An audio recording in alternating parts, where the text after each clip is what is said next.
these incredible panelists joining us, and we're really excited to have all of you out there listening. We know you have many choices with your Zoom webcasts right now, and we're really honored you chose ours.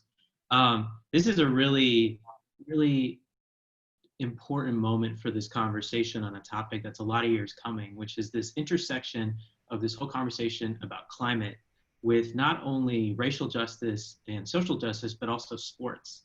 And quickly on my background, I'm a board member of an organization called the Green Sports Alliance, which you'll hear a lot about today. And I work a lot with one of our panelists, Roger McClendon, who's the executive director, on how we can leverage the power of sports to advance the cause of environmental justice and specific climate justice. And today we're going to talk about some folks in the field, not just on the playing field, but in the field of climate justice that are leveraging their different roles in the sports industry to really try to advance this issue. So really exciting conversation, probably many topics that we'll try to hit very quickly. And of course, we're going to want to leave time for folks to ask questions in the Q&A. So with that, I'm going to go ahead and get started. I think first of all, I thought it might be helpful just to set some definitions. I know this crowd in particular is probably more well-versed in the climate issues than most, but when we talk about environmental justice, this is the definition from the EPA. It's that the environmental justice is the fair treatment and meaningful involvement of all people regardless of race, color, national origin, or income with respect to the development, implementation, and enforcement of environmental laws, regulations, and policies. And then climate justice is a form of environmental justice that's centered around the fair treatment of all people in the creation of policies and projects that address climate change, as well as the systems that create climate change and perpetuate discrimination. So that's the gist of what we're going to be talking about on the sustainability side. But let's talk about the panelists that we'll have one slide back in terms of who will be joining us today. So first of all, I'm really honored to have a good friend of mine, Roger McClendon, join us, who is the executive director of the Green Sports Alliance, which is an organization focused on supporting international sports and stadium executives, as well as sustainability experts, to use sports as a vehicle to promote healthy, sustainable communities throughout the world. Before he joined the Green Sports Alliance, he had a long and celebrated career in the business world, culminating in his role as the first ever Chief Sustainability Officer for Yum Brands, where he created company-wide corporate social responsibility strategies, global environmental policies, and restaurant sustainability development standards to make Yum the second largest developer of green restaurants in the world. He is a really committed citizen of the community of Louisville, where he sits on the Kentucky Center of African American Heritage, Habitat for Humanity, and the Louisville Sports Commission, and the Kentucky Minority Business Council. And he himself, he's going to be modest about this, given the company he's in. He was an incredible athlete just a couple years back. He was a McDonald's All-American, a four-year starter at the University of Cincinnati, and he was inducted into the University of Cincinnati Athletics Hall of Fame in 1998. So Roger, really honored to have you join us today. We also have Jenny Vrentas from Sports Illustrated, who's a senior writer for Sports Illustrated. I guarantee you everybody who follows sports at one moment or another, or probably many moments, has read her amazing content. She's also an advisory board member for Eco Athletes, which Lou just talked a little bit about. And she's going to drop some science on us today, I'm sure. She's got a BS in biochemistry and molecular biology from Penn State, and she's got an MS in journalism from Columbia, and she's the unit chair for the Sports Illustrated Union. So Jenny, awesome to have you joining us as well. We also have Chris Dickerson joining us. Chris is a former Major League Baseball outfielder, played with the Reds, Brewers, Yankees, Orioles, and Indians. He's also the co-founder of an amazing organization called Players for the Planet, which is a nonprofit dedicated to mobilizing over 75 pro athletes to create positive change for the environment. Their work includes beach cleanups, e-waste recycling events, and just broader advocacy on behalf of the climate. And he's a native of Southern California, an avid Laker fan, and he saw the adverse impacts of air and water pollution growing up and seeing how residents in his community were affected by the environment.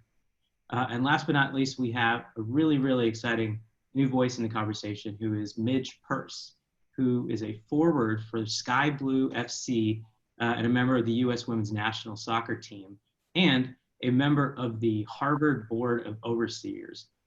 She has a BA in psychology from Harvard and was a student athlete while she was there, a two-time Ivy League Player of the Year. And she got elected to that Board of Overseers in 2020 on a platform of climate change. And the whole story of how she did that is incredibly cool and interesting. I'm excited to hear more about it. And she's originally from the Washington, D.C. metro area, where she was raised by her dad and still keeps pretty strong roots there. So that's our panel. As you can see, some pretty incredible folks who are going to be able to speak both from a perspective on sports and a perspective on climate through lived experience and the advocacy work that they continue to this day. So with no further ado, why don't we jump into the questions? I want to make this kind of a relaxed and open conversation, but I'm going to probably kick things off by asking different folks some questions to start it. So let's start with the professor of green sports, who is Roger McClendon, who probably does more thinking on a day-to-day basis about this intersection than probably most anybody in this country, maybe besides Lou. So why don't you start first, Roger? And we know the climate crisis is of a magnitude that it demands action from all industries, sectors, and organizations, but there's a particularly powerful nexus between sports and sustainability. And so as you, as the executive director of the Green Sports Alliance, can you share a little bit about why and how sports is uniquely positioned to affect positive change on climate issues? Yeah, thank you, Kunal, and thank you, Lou, and the Eco Athletes for pulling this together, and the panel. You have an outstanding panel, so I really appreciate it, and all the broad work that you do for the Green Sports Alliance, Kunal. It's fantastic. It's a very good question, and you know, I kind of stand on the shoulder of giants, the folks that actually originated kind of the concepts of bringing the nexus of sports into conversation of sustainability. And the heart of that is, getting to your question, is sports, as we know, and this is may be overly stated, that sports has the power to transcend gender, race, national background, country, love for country, socioeconomic background, political party. You know, it is that unifying thing that once you put that uniform on, you forget everything else and you focus on a goal. And that innate ability, going all the way back to thinking about the kind of the first Olympics, to kind of think about bringing people together to celebrate and compete and get behind it, has brought people together from all around the world. And when you think about how sports can touch the fans and the fan base beyond science, you know, it's that avid, you know, saying is that people follow sports more than they follow science. Unfortunately, that is true. And it connects to our culture of who we are, who we want to be, who we're inspired by. You know, we were just talking about, you know, the Lakers, and, you know, I just watched that shot by AD, and I know, watching him say Kobe's name as he made that shot is about the influence that these heroes have. And so I think that goes beyond just the lines of the field, you know, and when we think about the context of climate and climate change, along with, you know, environmental and social issues, the folks in sports are more than players. They're more than just competing on the field. They have empathy and they have a heart to do the right thing. And that's really why the power of sport is so strong and so impactful, is because we know we have that responsibility. We can feel it and we're standing up to it. And you see it through this, what I call the 3 global pandemics. You know, one is this social injustice that we've seen for over 400 years with institutional racism. And we've had those conversations about what we need to do, from what's happening with Breonna Taylor and George Floyd and beyond. There's stories beyond stories about that and our responsibility, and we're standing up to it. And there's some great examples of how we're moving forward.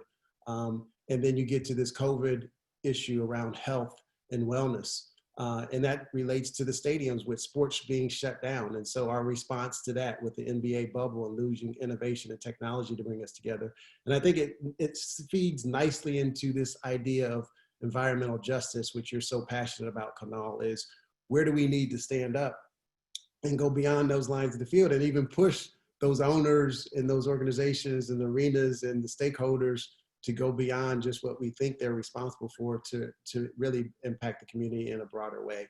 So I think that's where I'll stop. And we know, and I love sport, I participated in it, but we know it has a very good, the power to change for the better. Awesome. So, you mentioned this idea of being more than an athlete, and we've heard that a lot recently. And Chris, you kind of embody the whole spirit of that idea of being more than an athlete. And you made this amazing transition for being a full-time pro athlete to now an environmental advocate. Can you talk a little bit more about your origins and where the passion came from for environmental issues, and then what motivated you to launch Players for the Planet? Oh, and you're on mute, my friend. We got you. You think we'd all be used to this and have like a flow to unmute yourself, as many calls if we'd done like this, but thanks again. And so to speak to that, coming up, obviously what you said is growing up in Southern California, I've always been exposed to, not only just the landscape that we have and the biodiversity, but, being in a position to have the exposure. I was very fortunate to grow up and go to private school where we had field trips to, to the zoos and to these, amazing, reserves, and camping, and a lot of these activities that gave me a love for nature. And that's in the strange thing about it is that,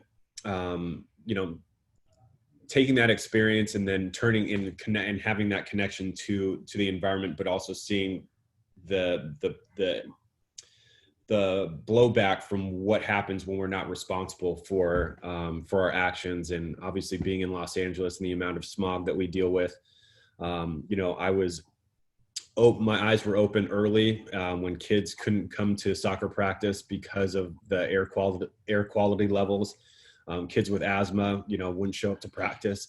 So understanding that, but also in the summertime when there's, there's toxic runoff from oceanside developments that gets in the water, and getting really sick, and watching my friends get really sick, guys who surf and, go to the beach a lot. So it was a combination of having this connection to nature, but seeing the drawbacks to when we're not doing the correct things to give back and to kind of limit our footprint. So those combined, I took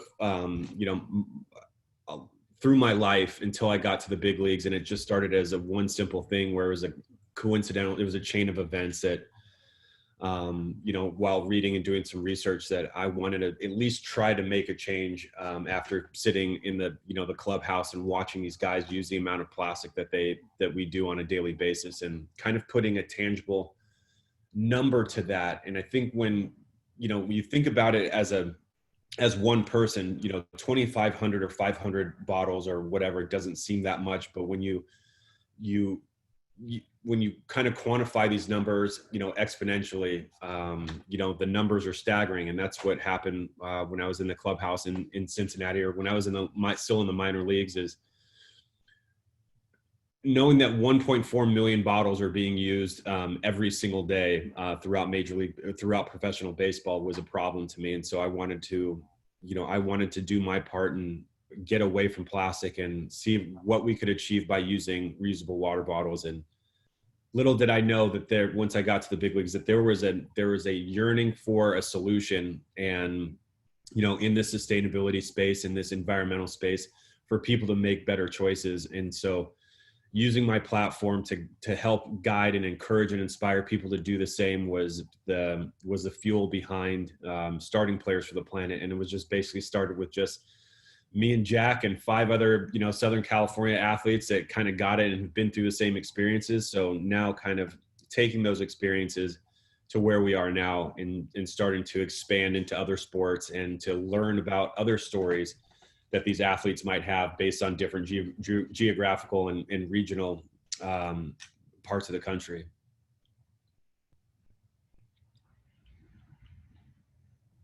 Awesome. Thanks, Chris. All right, let's kick it to Jenny for a second, just to get a little bit of a different perspective. So you're in the media side of this, and as a sports reporter, I have to assume that this is one of the more memorable years in your career covering sports. as much as the sort of shut up and dribble crowd may disapprove, this year we're seeing athletes increasingly comfortable leveraging their platforms, their marketing, their visibility, the microphones in their faces to speak out on social, environmental, and political causes. And I'm wondering if you can share some observations about the dynamic you're seeing, and it really feels like a sea change in how athletes are using and expected to use their voices in society. So any thoughts and observations on that? Yeah, thanks for having me here, Kunal. And I feel, all of these amazing voices. Mine is very small, but I'll contribute what insight I can. There's obviously been a long link between athletes and activism. Ali, Bill Russell, Tommy Smith, John Carlos. And I think there have been different circumstances in each era. But what we're seeing now is there is a great sense of urgency on a lot of fronts to protect our democracy, to ensure we both go forward and don't go backwards in securing equal rights in our country, forcing a long overdue racial reckoning. There's also urgency as it pertains to climate change and climate justice. And I think athletes have a lot of different ways today to use their voice instantly, repeatedly through social media. But I think what's most powerful of the framing of this moment, and we really saw it recently when the NBA chose not to play its playoff games after Jacob Blake was shot and paralyzed by police in Wisconsin, and games in the WNBA and Major League Baseball were similarly postponed, is athletes essentially saying, you enjoy watching us play, and in the case of leagues and team owners, you make money off of us playing. Well, we're not going to play if you don't recognize our humanity and listen to the things we are saying about the injustices that we see and experience. And in the case of Black players, they don't have the privilege of ignoring those. And I think a lot of this you have to tie back to Colin Kaepernick. I mainly cover the NFL, and just seeing the way his message has never changed, his reasons for sitting and then kneeling during the anthem, they were always the same: to force a conversation about police brutality, to protest acts of racism in our country, to make people confront uncomfortable truths about our country and how Black and brown people are treated here. People didn't listen. 4 years later, I think athletes are finding ways to force people to listen in a way that only they can. And, this is a unique year, as you said. Sports forced a lot of awareness and forced people to take seriously the pandemic, first of all. And as Roger referenced, also the pandemic of racism in America. And I think climate change and climate justice fits in there as well. So I think it's been really just amazing opportunity to kind of witness this time. And essentially people are just frustrated, right? You saw years of athletes trying to share a message, Colin Kaepernick being blackballed from the NFL for trying to share a message. And what we're seeing now is people just really out of frustration and really out of the urgency of the moment saying, like, please listen now, and we're going to do whatever it takes to get you to listen.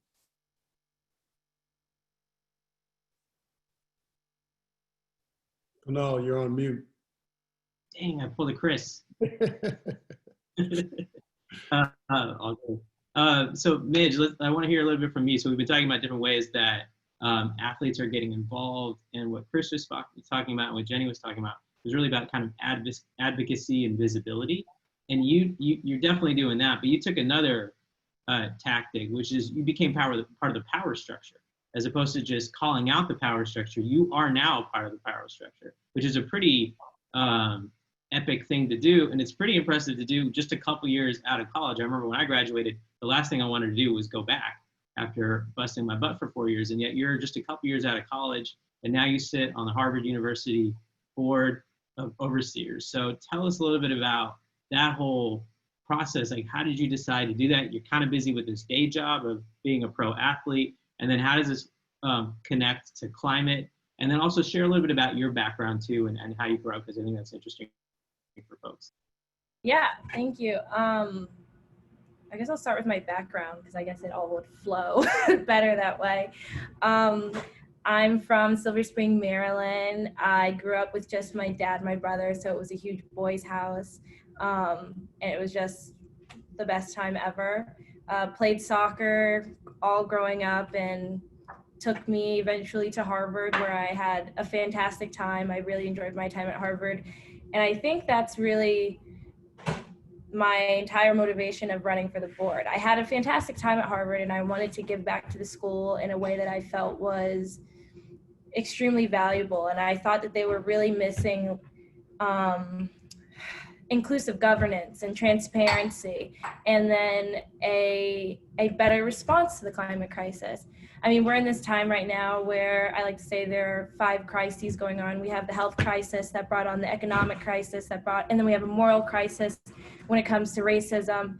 And then the climate crisis, and then how I feel is there's a leadership crisis in the nation. And it's not just a presidential thing, it's all of the executive branch, it's everywhere, Congress, everything. And so when I learned about the board in 2019, I felt it was a really great opportunity for me to give back and make impactful change in terms of the climate crisis as well, which I think is one of the most immediate existential crises we're facing. So I ran for the board via the petition process. Everyone's usually nominated, so we were very like up against the establishment, and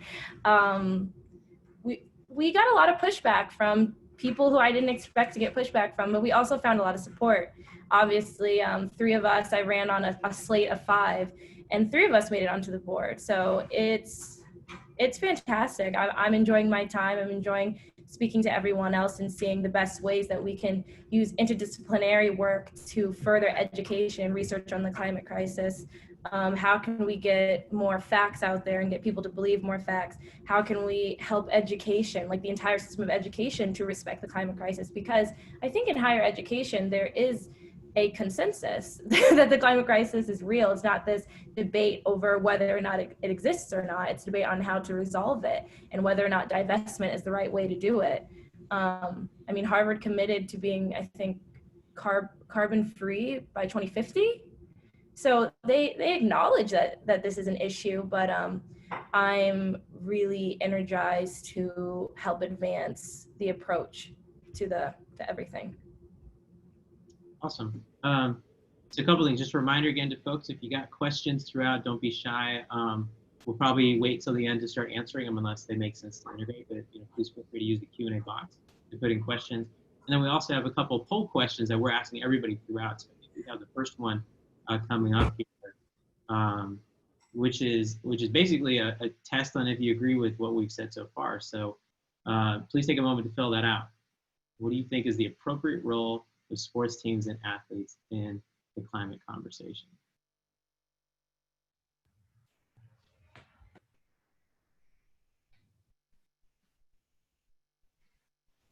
Okay. All right, so let's go back to Roger for a second. So Roger, you and I talk sometimes about green sports 1.0 and 2.0, or the first decade and the second decade, because if I remember right, Green Sports Alliance is turning 10 this year, and so going to its second decade. And I remember, so I joined the board a couple years ago, and I've been, in my own way trying to advocate for environmental issues my whole life. And I was always frustrated by the disconnect between what the room looked like of people who are on these conversations talking about sustainability, in high level terms, and then the folks who are actually affected, the frontline communities. So I wonder if you could talk a little bit about what the first decade looks like and how the second decade to you and me and others feels like the opportunity to try to bridge that gap and bring in. I know you talked a little bit about this already in the first answer about the whole social justice, environmental justice connection, but I don't think we can talk about it enough. So riff a little bit more on that. And before you do, it's good to see everybody on the poll, not surprisingly, says athletes speak up. So Midge, Chris, I don't know if you needed the validation. Jenny, been covering it, but y'all are good in what you're doing, according to our audience today. Yeah, it's a pretty good percentage, so I'm happy to see that. Because if it was like 98%, I was definitely going to call out find that one person and call them out for sure. Awesome. So Roger, tell us about 2.0 for green sports. Yeah, absolutely. And again, I do want to say this is a fantastic panel, the work that's being done, and just kind of, the authenticity of how that, work is transpiring, the advocacy and, the progressiveness, from Midge to, Chris to Jenny. It's fantastic. And then back to you, Kunal, for, in our last summit, obviously was kind of my first year in the role of the executive directorship at the Green Sports Alliance. And, that's an awesome responsibility when you think about the expansiveness of our members, from the NFL to the NBA to Major League Soccer, Major League Baseball. I mean, I can go on and on, ESPN, and having those constituents, appreciate what the trade organization does in response to this whole environmental issue that we've had with sustainability. We've done a good job to a certain degree of this, what I call 1.0. The 1.0, and by definition for the folks out there, is what can I immediately impact? It starts with an operational focus. So, it goes back to that old adage, changing your light bulbs to LED. It's a simple thing. It's new innovation technology. You actually save money and put more money into your pocket. And it's an easy thing to do. And it took a while for our stadiums and, beyond that, kind of just the general public to kind of adopt that. But we all see it as table stakes. It's simple and it makes sense. And so when you think from an operational focus and what you can control, that was really about the 1.0. And it goes from your supply chain to, what you do with buying anything in that supply chain that you can make sure that has less impact in the environment, to how you generate your electricity. So we see that with Climate Pledge Arena. You see that going to either a net zero kind of design. Where I think we need to go, and this is the question, to 2.0, is those things are table stakes. We need to all do that, and we are doing that. We need to accelerate that. What we need with 2.0 is that it's not, you can't separate the human and the humanity side of what we're talking about from everything that we do. It's holistically integrated. So we have to think about outside the lines of the stadium, outside the lines of the field, and figure out what other things we need to do, especially around climate justice, especially around the social implications of this, and especially around the health and wellness. So the broader context of sustainability, really starts to dig in and focus on that, those inequities that exist. And we can use frameworks like the Sustainable Development Goals from the United Nations, which is at the very macro level, all the way down to what you're doing in your public, your local community within the public space.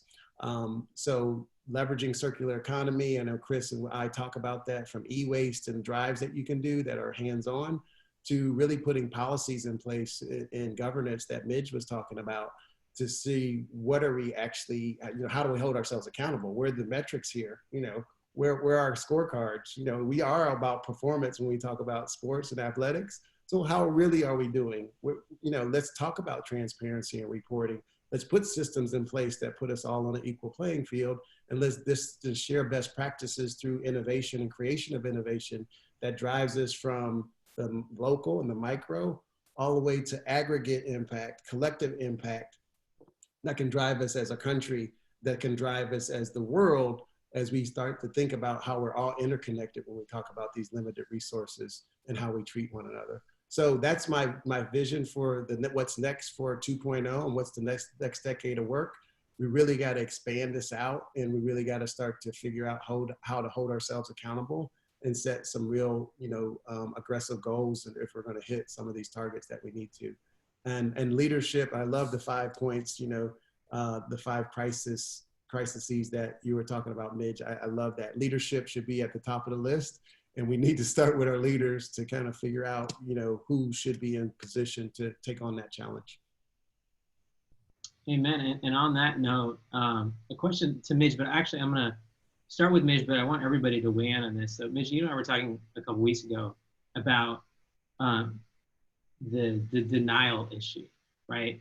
That one of the biggest challenges we face, at least with climate change, but probably some of those other crises that you just mentioned, is this idea that there's still a lot of people who don't even think they exist. And I imagine as an athlete, that's weird. One thing I love about athletes is you guys have to produce. There's stats, there's accountability every night, you're being measured, you're being filmed, so it's real. And here, there's stats, there's measurement, we can see it, and people are not accepting that it's real. And I just wondered if you could talk a little bit about, why you think that's the case, and then what are you doing to try to push back on the skeptics? And again, let's start with Mitch, but I'd really love to hear from everybody on this sort of weird denial issue that we hear a lot about.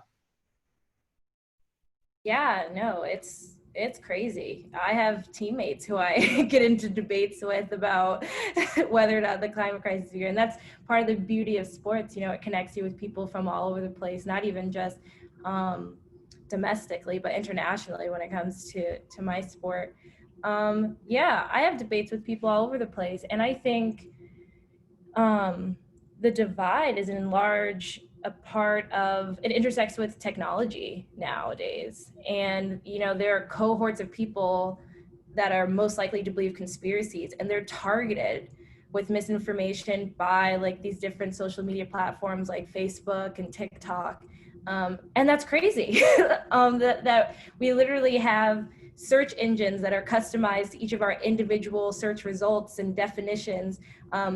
And we get results based on commercial interests. Like they're paid to change what comes up when I search climate crisis based off what they know I already like to read.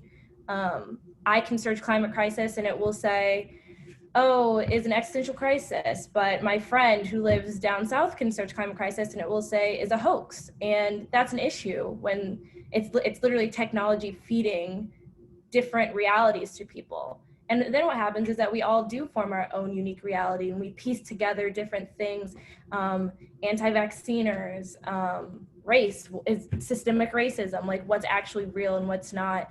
And it's fabricated realities that we live in, and it just creates this really, really severe divide. Yeah, how to solve it?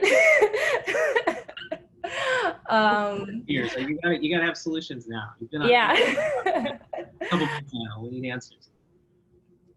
Yeah, I'm no tech whiz, but I definitely have become, maybe it's because 2020 has just been a year, but I've been more comfortable with just like calling people out just flat out when I just think that they are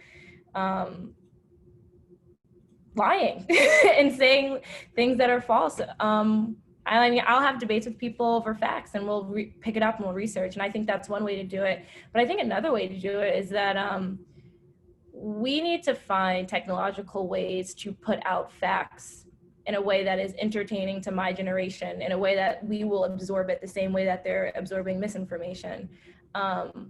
If that's through TikTok and that's what it takes. I'm a millennial, not Gen Z, so I don't have TikTok. But if it's through TikTok, if it's through Facebook, if it's through all those things, I think that that is a major way to combat it. And then I think leadership, I mean, voting is the word of the year. And when you put people in leadership positions who are comfortable acknowledging the facts, you know, I mean, the climate crisis is a very partisan issue right now. And I think another problem is that even believing in the climate crisis, it's like kind of like Democrats own this. Like I'm a Democrat. We believe that like this is our issue. And if you believe it, then now you're agreeing with the opposition instead of it just being a collective issue that we all hold, that it affects all of us. Yeah, it's too political. I think we need to depoliticize it. I think it needs to be a bipartisan issue, a human issue, because it is. And maybe that approach to it in leadership positions, and we work top down, is a good way to combat it. Can I interject right now, Kunal, if you don't mind going I'm gonna say yes, but I feel like Chris was like on deck and he was like ready to hit. Yeah, There you go.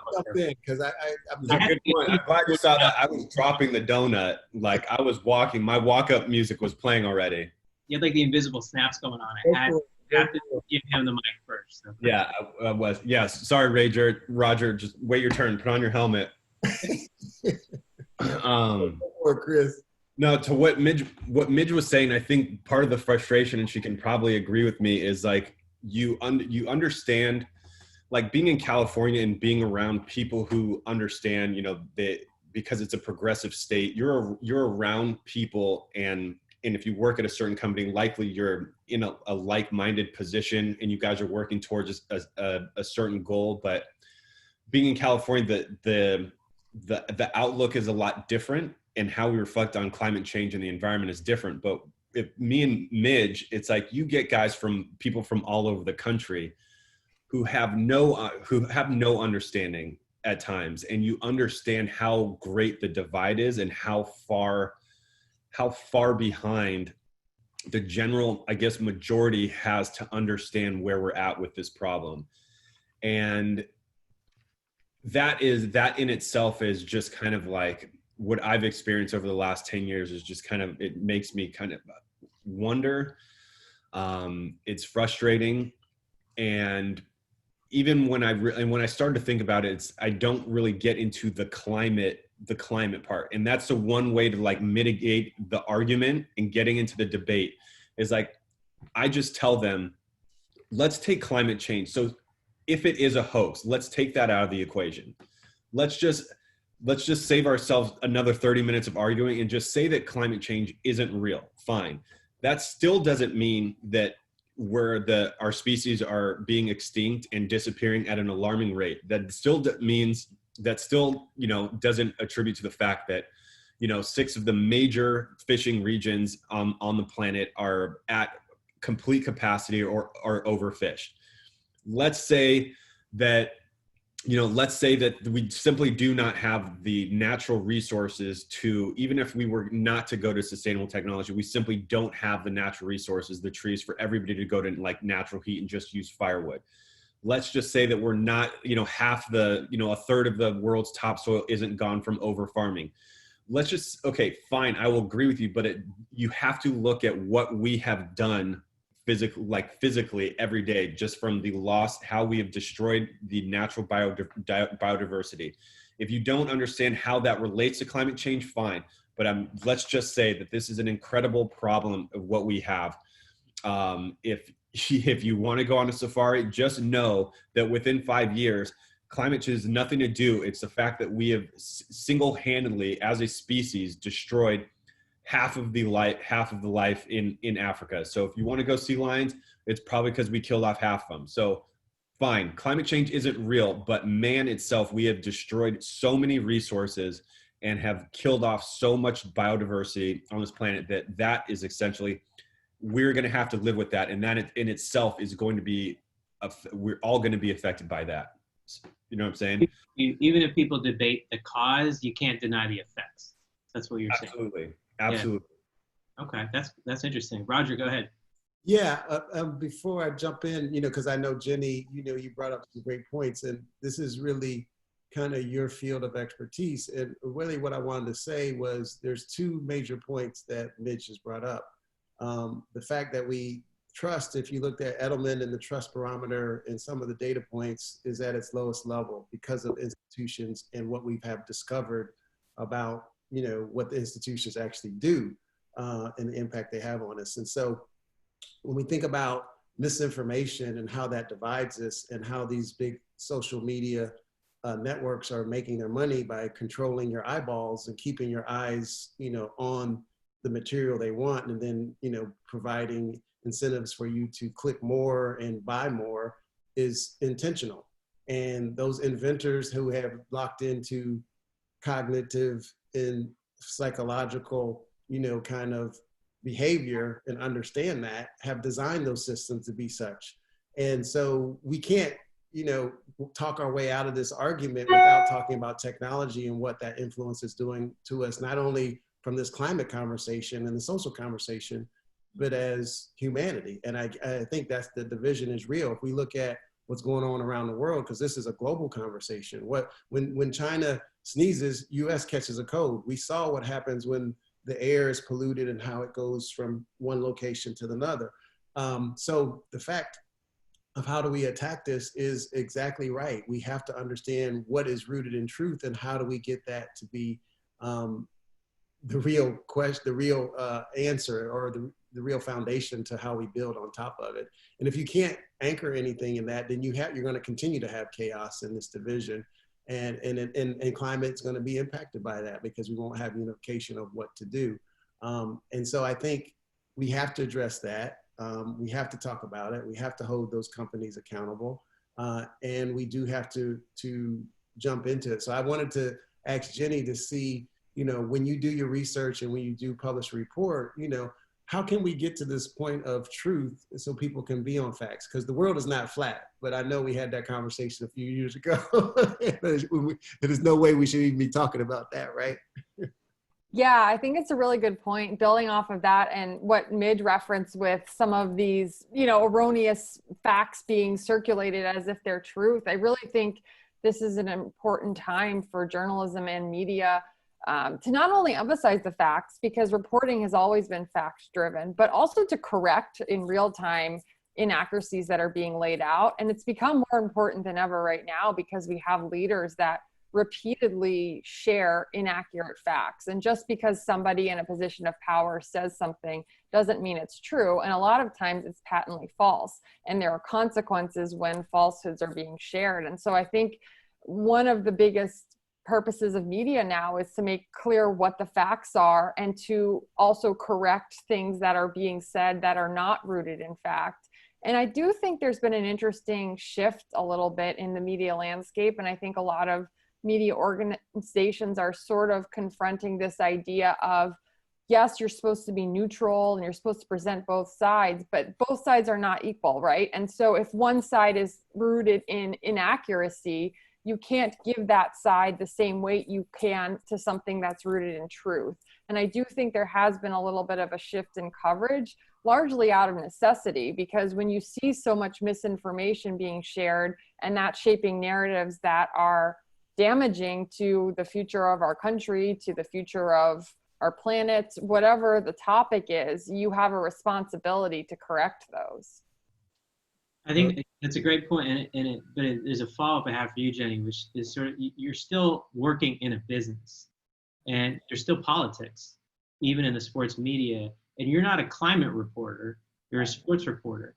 So I'm wondering, the same way that Chris and Midge probably have to deal with that, stick to sports mentality, you probably have to deal with that too, I imagine, as a reporter. Can you tell us a little bit about what it's like in the meeting rooms when you're trying to pitch stories, and how do editors and executives deal with this idea that now as a sports reporter you're talking about climate, especially if there's people out there who are hostile to the topic, whose ad clicks and all that you all need on the business side? How do you negotiate all of that and stay viable but truthful at the same time?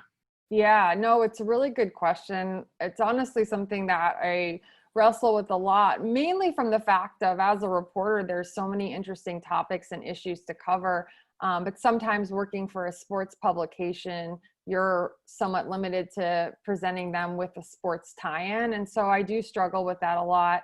I also think newsrooms are smaller than ever. So one consequence of that is we can't always cover the things that are important to cover. You're often asked to do certain things and you have less time to do other things. So I think I try to cover things that are interesting, that are important. I feel like when I have the ability to choose what my assignments are, which isn't always, right? Sometimes you have to fill a need. If they need an NFL cover story for the next issue of the magazine, you're spending your week doing that. But when I have the ability to choose, I like to gravitate towards topics that are interesting, that have a broader scope, and look for a sports tie-in. That's not always possible, but there are clearly a lot of people sitting on this panel who, through their own conviction and their own interests and their own efforts, have made climate justice and climate change have a tie to sports. And so you're always kind of looking for ways into things, if in terms of pitching. And I think as far as what the audience wants to read, I try not to make that a factor personally. I know that that's a decision and a consideration for editors and for people above me. But I try to find interesting stories that tell the truth and present something that readers might not know otherwise. That's kind of my, my directive to do that. And so I try not to think about what the traffic is on stories, but ultimately, yeah, I mean, that is a consideration. If you write, a story about Tom Brady's performance on Sunday that has not a lot of new insight, that'll amass a ton of clicks. Where if you write some nuanced, longer story about a social issue, that might not get a lot of eyeballs. But, I think, like I said earlier, you kind of have a responsibility to what's important. What do you want to share? What do you want to present facts about? And you try to pursue those stories if you can. Yeah, well, first of all, as a Denver Bronco fan, all Tom Brady stories at this point are useless. Totally support that editorial decision.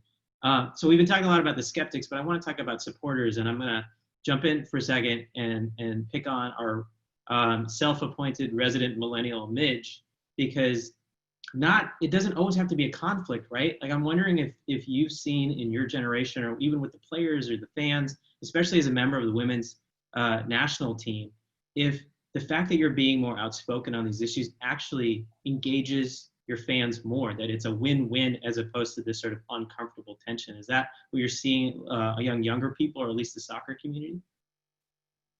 Yeah, I mean, I think because of the climate that we're in right now with George Floyd and Breonna Taylor and Ahmaud Arbery, I mean, sorry, I just cramped.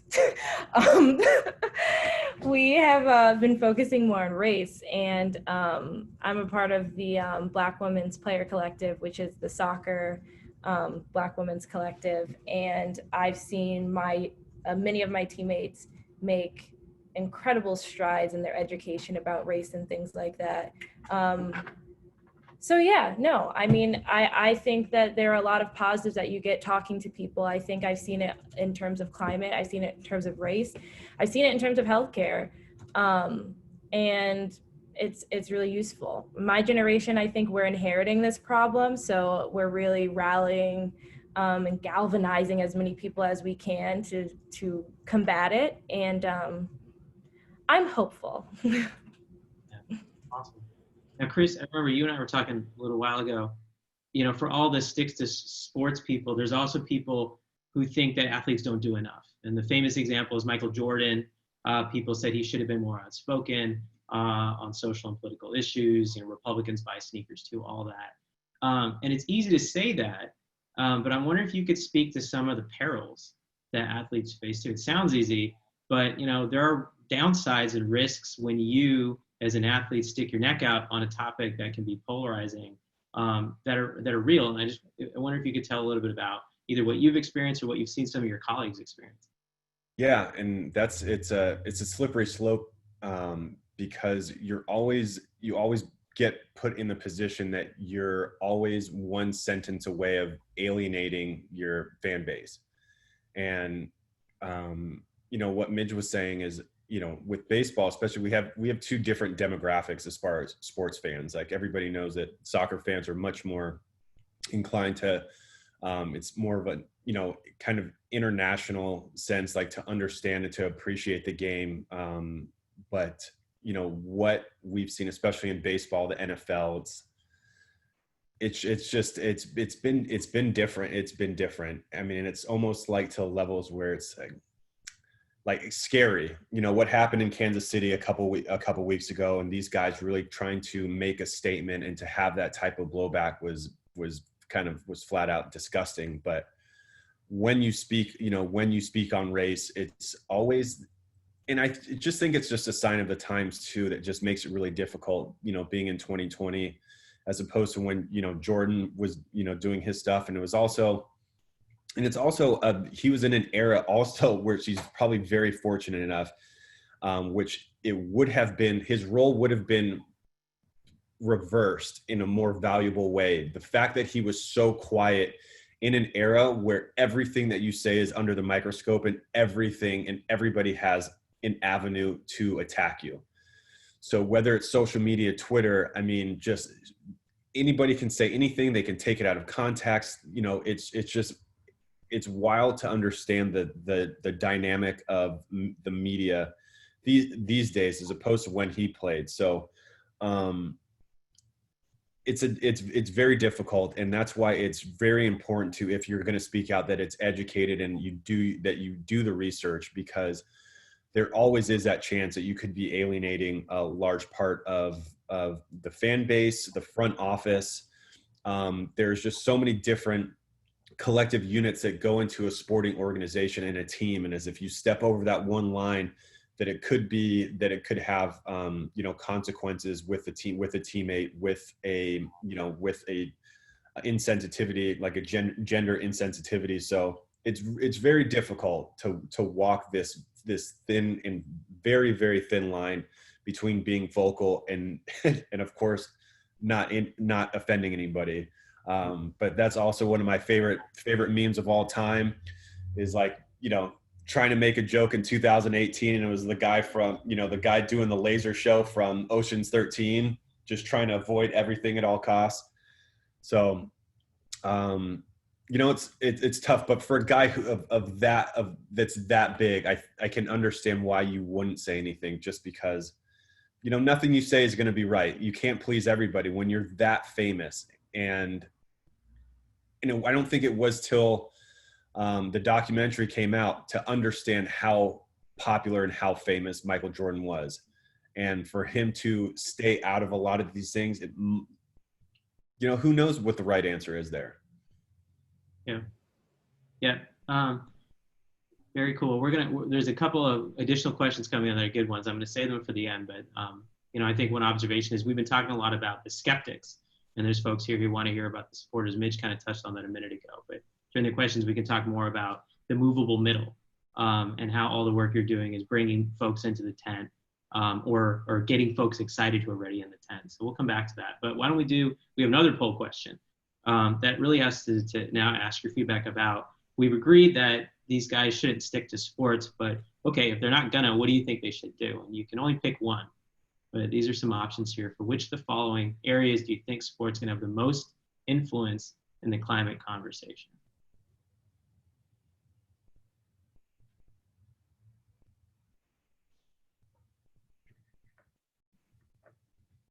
We'll give folks time to fill out that poll, and we'll get the results in a second. Kunal, real quick, just kind of going back to that topic, it's, you know, going out on a limb and making a statement as a single person is really difficult. I mean, it's no different than just going to a party or an event by yourself. It's like you're out there on an island. And Midge, you know, what you guys have started as far as like the Black Coalition, it's a lot easier for people to understand what you're saying when you have a collective group of people that can share those experiences, that speak to the whatever issue that's you know, that topic.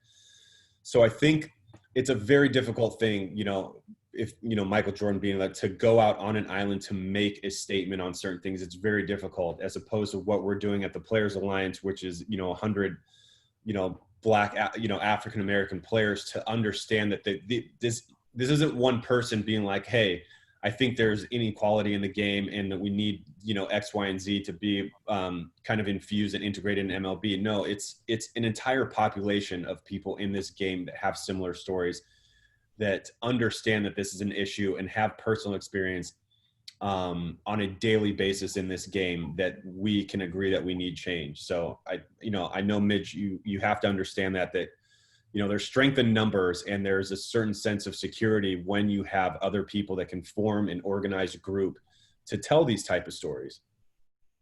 Yeah, I would comment too. Can you guys hear me as well?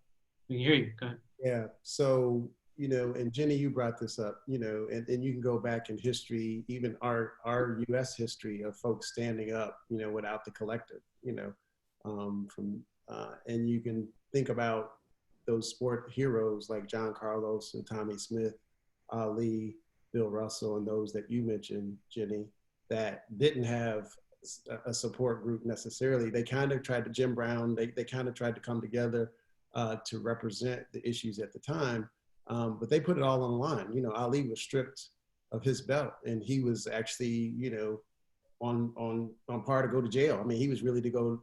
And he was talking about human rights. He wasn't just talking about what was happening in the U.S. He's talking about what was happening across seas for humanity.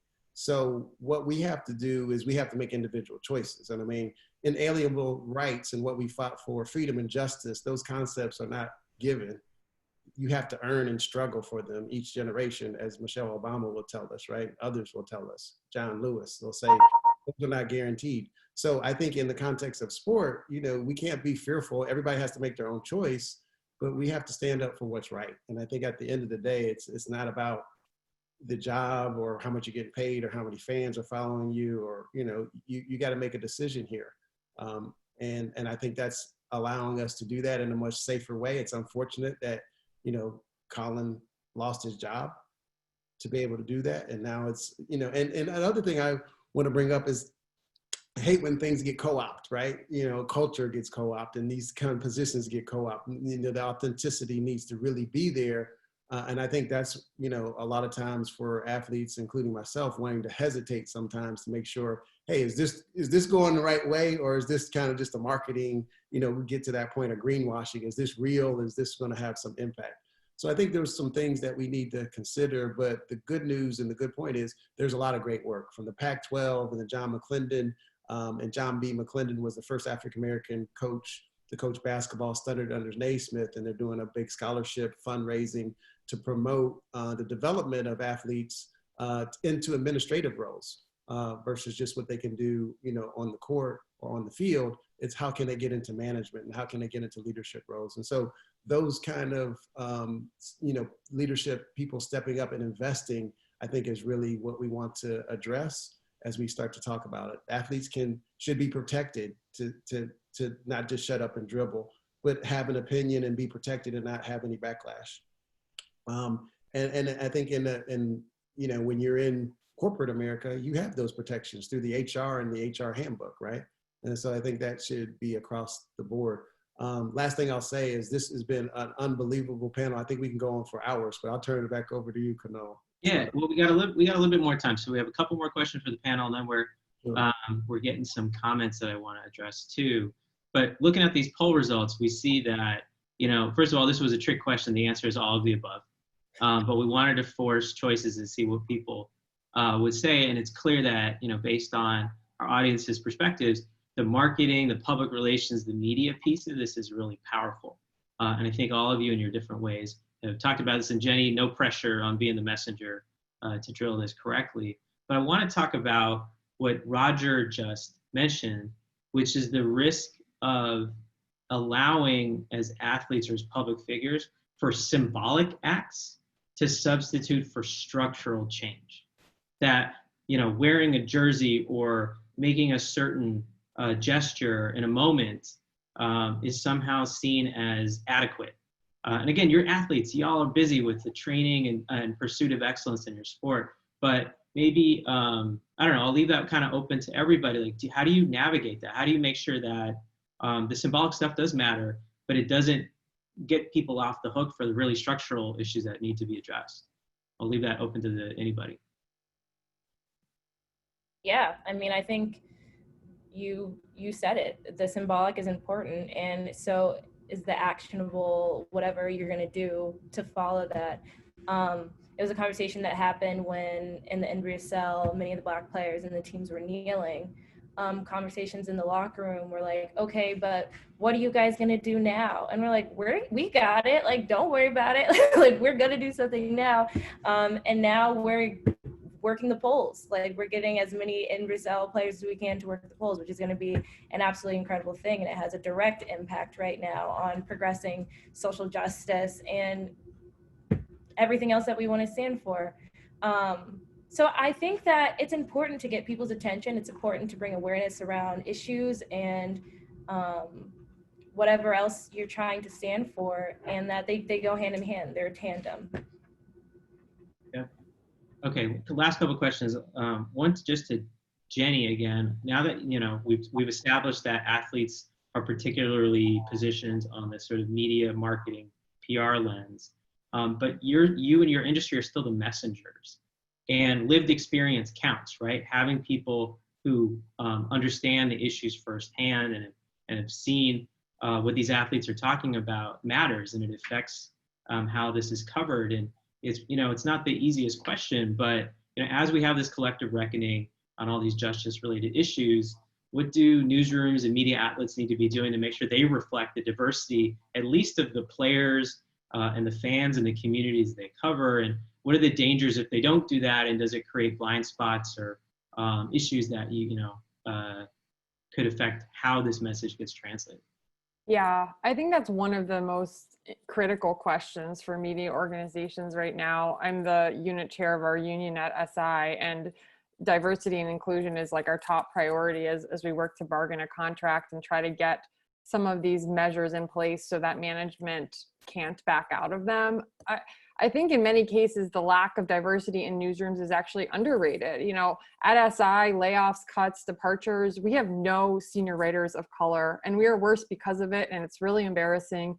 And we have taken every opportunity we can to make this point publicly, to raise it to our managers. You know, I think it starts at the top with coverage decisions. Who's being put on the cover? What stories are we pursuing and promoting? And who's making these decisions? Are there any people of color? Are there any women? How are these people picked? You need to re-examine hiring practices. We hear this in every industry covering the NFL. It's a major issue with the dearth of Black head coaches and general managers. Is your network mostly people who look like you, who went to the same school that you did, who have a similar background, and how is that influencing your hiring patterns? We need to be asking those same questions in newsrooms. And we are. I mean, as I mentioned, you know, through the union, as we start to bargain our first contract, those are high on our list. You know, you can have a mandate that underrepresented groups in the newsroom interview for every position, a joint labor management committee that works on diversity issues. But in the meantime, you know, putting pressure on managers to broaden the candidate pool, being purposeful about covering topics of race, finding and amplifying voices of color, whether that's in hiring or also freelance budgets, a pay equity study. That's critical to not only attracting, but also retaining diverse group of talent. And I also think it comes down to personal education. If you are a white person covering sports, I am a white person covering sports. So I have to spend time trying to identify my own biases, seeking ways to be anti-racist in the workplace, not let that only fall to my colleagues of color to take on that work. Be mindful about the words you're using, the questions you're asking. Are you really listening to people, or are you, you know, exercising your privilege of, well, this doesn't affect me in my daily life, so I don't have to hear what someone else is saying, or I don't have to write about it. And earlier, what I was trying to say, and probably didn't use the best words, but just the idea that, you know, the media has a responsibility to help shape the conversation too, not just react to what we think our audience wants to hear or the perception of what our audience would want to hear. I think those are dangerous things. You have a role of saying, we find this important, we're going to write about this. And then, you know, hopefully people, you know, follow. Like, you don't just have to kind of be reactionary. You can be out front shaping the conversation. And honestly, the news outlets that do that are the most successful ones. Amen. All right, so last question for everybody. Again, there was a great comment in the chat box here about the fact that the vast majority of people are already in the choir and they believe that climate is an issue, and that number grows by the day. And you all, from your different positions, can help energize and motivate those people. So if, I'm gonna ask everybody to complete this sentence, okay? In 10 years, the sports world will have made a positive impact on climate justice issues if blank. And let's start with Chris, and then we'll go from there. Why do I have to start? Like, that's like looking through the menu when you're not ready to order, and you're like, hey, oh no, what do you want? You want to think about it? You want me to come back to you? Yeah, please. Okay. I thought you were like a lead-off guy. I'm sorry. No. Anybody who wants to take that one first? In 10 years' time, the sports world will have made a positive impact on climate justice issues if... I'll jump in. Can you guys hear me? Yeah? Yeah, we can. Yeah, so I think, you know, in 1970, there was a Republican president that actually voted in the Clean Air Act, and a lot of the environmental regulation that we have today, significant, by the way. And so in 10 years, in that decade, what we want to have accomplished is that we do have those basic alienated rights proven. We don't have any more George Floyd situations. We have equity in gender. We follow that guideline of what we call the Sustainable Development Goals across the whole spectrum of clean water, clean energy, clean air, and that we are actually well on our way to hitting those targets. That to me would be utopia. And I know it's like, you know, the color of the rainbow, we want everybody to be together, but in reality, if we could do that because of the power of sports, of unifying us and focusing in on these things being very, very critical to our humanity, and we deliver that, that would be fantastic, a fantastic view. Awesome. See, I was trying to make Roger go last because he's just going to be the smartest kid in class. Like, we can't compete with that. But he beat us to the punch. He's got literally the words behind his head. Like, That's what I'm saying. Like, Roger, did you lead off? You lead off the inning with a home run right there. Well, We're up 1-0. So now me, Midge, and Jenny, we can all get out, but everybody's happy. You Hey, can't. I'm asking for a word. I'm asking for a sentence completion. You guys are elite athletes. I know you can do this. Who's next?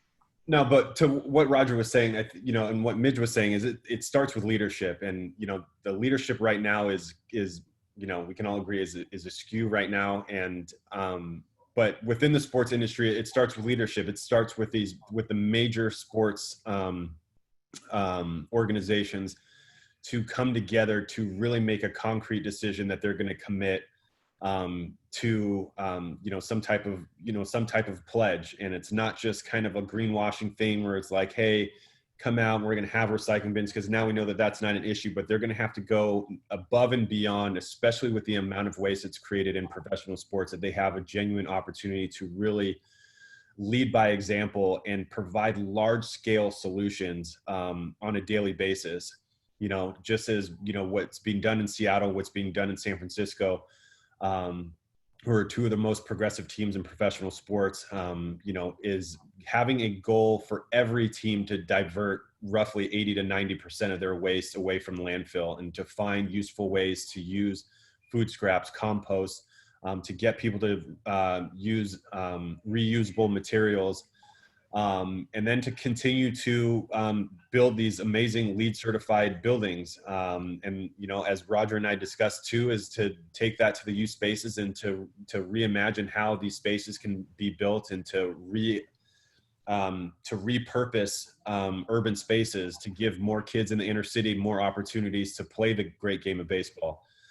Get more sporting leagues to completely offset their travel, and invest that into trees and urban ecology programs. So there's a tremendous opportunity that we all have, especially within leadership in sports and the four major sports, to really make a significant pledge to positively affect and lead this charge towards both environmental and social justice. And so, with all these pledges, and, with the $10 million pledge to the Players Alliance yesterday, that's a move, but we need owners. We need the owners, the leaders of these organizations to really commit to the problem and to make actionable steps into creating solutions. So MLBPA is great. The MLB is great. But we need the owners to jump on that board too, to start to diversify, their workforces and people of color within baseball, the front office, and players. And they also on the in running in parallel, they need to, completely overhaul, biodegradable, compostable concessions, use composting, diverting, all the cuttings from the fields onto surrounding youth fields to keep that to maintenance and grass, plant trees. So that's what it's going to take, and it starts with leadership. Awesome. All right, so the score's 2-0. That was a home run to north of Tweed. We're going to go Jenny and then Midge. I'm going to have you have the last word, but there's one Q&A topic that I want to connect it to that has to do with the Board of Overseers. So just look at that box real quick. And hopefully Evelyn, who asked a bunch of questions on zero waste, I think Chris just literally knocked it out of the park. So, well, not literally, figuratively, but you get the point. Jenny, you're next. Mine was actually very similar to Chris's answer, is that the team owners and, league executives need to step up. And I think we're seeing this across sports and across different issues. Players have done a fantastic job of using their voices, of asking people to listen, of, putting their own careers at risk to speak up on important issues. We need the club owners to do more. We see this in the NFL right now with racial injustice measures. It's not just enough to give some money or to put end racism in end zones. A lot of team owners have massive amounts of political capital. They're supporting candidates for office. They're major political donors. Use some of your influence in communities to get legislation passed, to get certain officials elected into office. Use that influence you have in communities in a stronger way. And we haven't really seen owners go to that degree, right? They haven't been willing to leverage that political capital to really back their players in some of these issues. And I think that applies to racial injustice, that applies to climate justice. So I would say that the people in power who control the purse strings and who have immense amounts of influence in their communities, they need to leverage that. All right, we're going to give the last word to Midge. Need you to complete that sentence, and if in doing so, you can also just hit on the Q&A question from Madeline about the Harvard board and the whole idea of divesting from fossil fuels, because I know that's a big part of it. So if you can figure out a way to connect those two in some way. Easy. You got this. Try and clean up. I think we would have made a positive impact on climate justice issues if we, by and large, energize the entire nation to be deeply committed to resolving the climate crisis. If it was just like a consensus that individually and collectively in different like domains, like in technology and education, we were committed to the climate crisis and resolving the issue. And I'm sorry, what was the other question?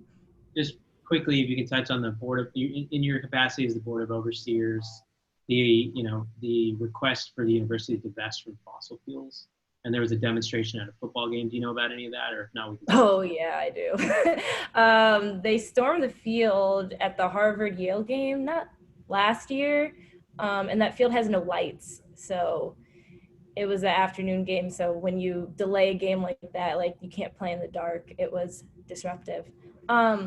Harvard has committed to being net zero, to having their endowment reflect net zero greenhouse gas emissions by 2050. That's far away from my taste. I think that there's a earlier date that should be set, but that's right now what has been put into place. And hopefully by 2050, the Clippers have made the Western Conference. Not yet. All right, I want to thank everybody. This was an incredible conversation. We could have totally gone longer. We're hitting on a lot of isms, a lot of really complicated topics, but it's been a blessing and honor to convene you all. Everybody who tuned in and stayed the whole time, we appreciate you. This is a big conversation. We're early and we got to keep it going. So thanks everyone. Lou, I don't know if you have any final thoughts. Otherwise, we'll close it out. Yeah, I'll kick it back to you. I just want to first echo your closing remarks, Kunal. Just an incredible discussion, and I thank you also to the panelists. Thank you to all of the viewers out there. Please visit other Climate Week events. And actually, one other thing, in 10 years, you know what I want to see? I want to see Midge Purse win an ESPY for her work in climate justice. That will be a big deal. In the meantime, please check out EcoAthletes at ecoathletes.org and have a great rest of your day. Awesome. All right. Thanks, everybody. Thanks, Lou. Thanks, Kunal.